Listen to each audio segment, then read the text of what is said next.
Christmas greetings from Canadian Mennonite University. You'll see that today I'm here with faculty member Andrew Dyck, and we're going to tell you a little bit about a course called Ways of Knowing.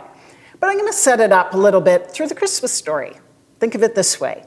Through the ages, journeys to wisdom and understanding have usually emerged along unusual paths. Consider the story told in the Gospel of Matthew of wise ones from the east following a star way beyond their comfort zones and way outside of their unusual ways of knowing. These wise ones followed through on this unusual journey until they found the Christ child, God's Word made flesh. And there they were overwhelmed with joy, and they offered their best into God's wisdom, born anew. So here with Andrew, we're going to talk about this course called Ways of Knowing, which is a rather unusual path into wisdom. You see, it's a course that all students have to take, and it's taught by 6 profs. But don't worry, it's not like we're paying 6 profs to be in the same class, because there are 6 sections of this class with about 30 students each. What's interesting about the course is that the curriculum is designed by the 6 profs together, and they also have a few plenary sessions that they all do together. And these 6 profs are from different areas. And so you got someone, say, in business and in biology and in the Bible and in music and in math and so on. And everyone has to teach from all of these areas, and they all learn things across these different areas. And so each year, we have to find a way, to focus things across these areas, and we do it with a question. Last year, the question was, what are people for? And this year, the question was, what is hope? And so what happens with this course is that it culminates in a symposium, and each student both makes something and tells the story of where they've found wisdom through this course in some new way. You'll catch glimpses of that symposium throughout this video. So Andrew, tell us a little bit about what caught the attention of students in this course and what you learned from the students. A couple of things there. I mean, in terms of the students were really caught by, first off, they were, I think, a little overwhelmed with how many definitions of hope were presented to them from all the different readings and the different profs. And at some point, I think it was easier sometimes for them to say, well, hope is whatever you want it to be. And so we needed to push them a little bit, nudge them a little bit towards, okay, think a little more about what you mean by hope. The second thing that I think caught their attention was often the short stories. Some of the English profs, we had 2 English profs, and they brought several short stories. Margaret Atwood, Leanne Simpson, Nadine Gordimer, and were some of the authors. And those stories had space in them where students could wrestle and think through what hope was. We had some Christian readings. I know one student was really, and in my section, I don't know the other profs did that, but I would read some scripture or a Christian poem and leave it without discussion, just say, this is how we're opening class. And one student, that was an attraction for one student to think about the church in a fresh way. And one of the really fun things that caught students' attention, especially in the first couple of months of the course, was when we'd have a public forum or a roundtable discussion with the classes all together. Anytime a student would come to the mic to ask a question or raise a point, the whole group would clap for them. And I hadn't seen that before. But there was this sense of we're all supporting each other here. And so I found that because of how the students were engaging, I was learning things from the students. I think I probably came into the course as a Christian and as a Bible theology prof, thinking about hope. There are the little hopes, the mundane hopes that we have, the things we wish for. But the real hope is, what does it mean that Jesus was raised from the dead and that Christ said he would come again? But I think what I was challenged on was that actually those so-called mundane hopes are actually all really important. And this came because we were listening to each other across all kinds of disciplines, students from all kinds of backgrounds. And I had to start thinking more about hope than only in theological categories, to think, how does that play out in our lives? Some of the students talked a lot about how their communities gave them hope, the people around them gave hope, or how people doing good action for the world, for the care of creation, or for care of people in trouble gave them hope. And I realized that means they were talking about how love leads to hope. And then there were students who talked about hope in times of trouble, personal circumstances or the big troubles of the world.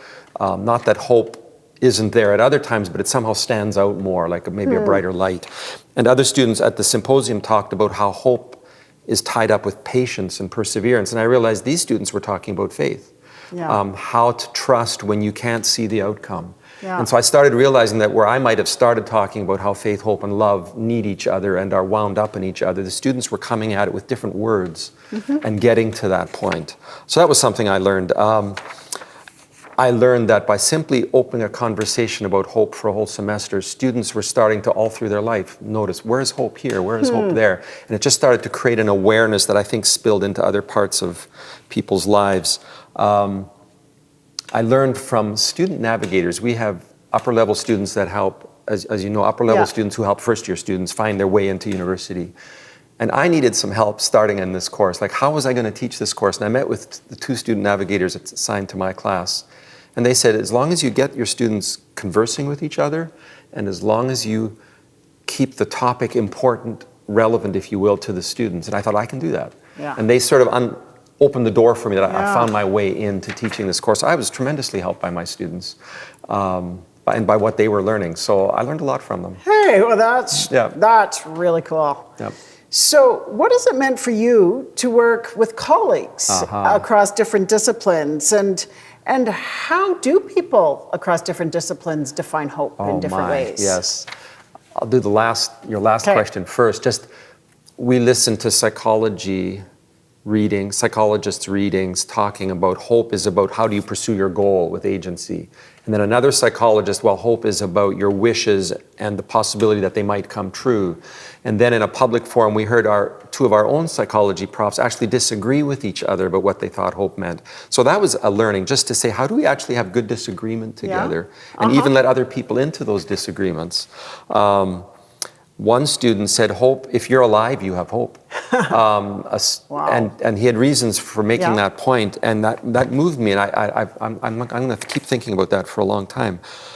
In one of our readings by Margaret Atwood, a little story called The Tent, hope was a compulsion. It was like an inevitable compulsion that a person had to pursue. And we had to wrestle, was that hope or wasn't it hope?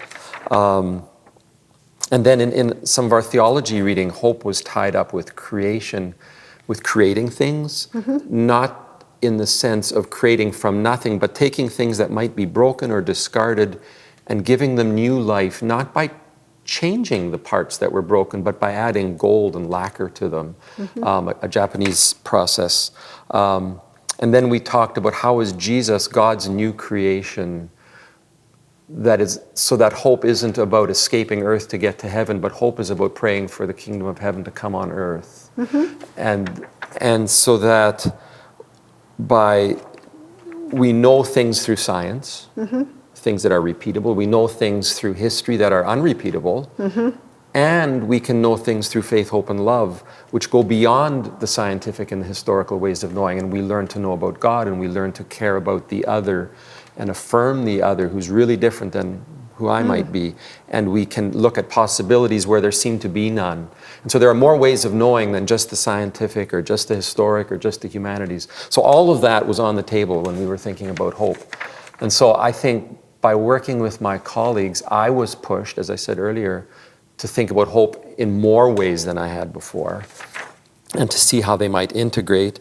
I learned that, and I knew this, but it was reinforced for me. It's not just Bible theology profs who care about Christian faith and life, but it comes from all kinds of profs and disciplines who make contributions to those understandings and ways of being.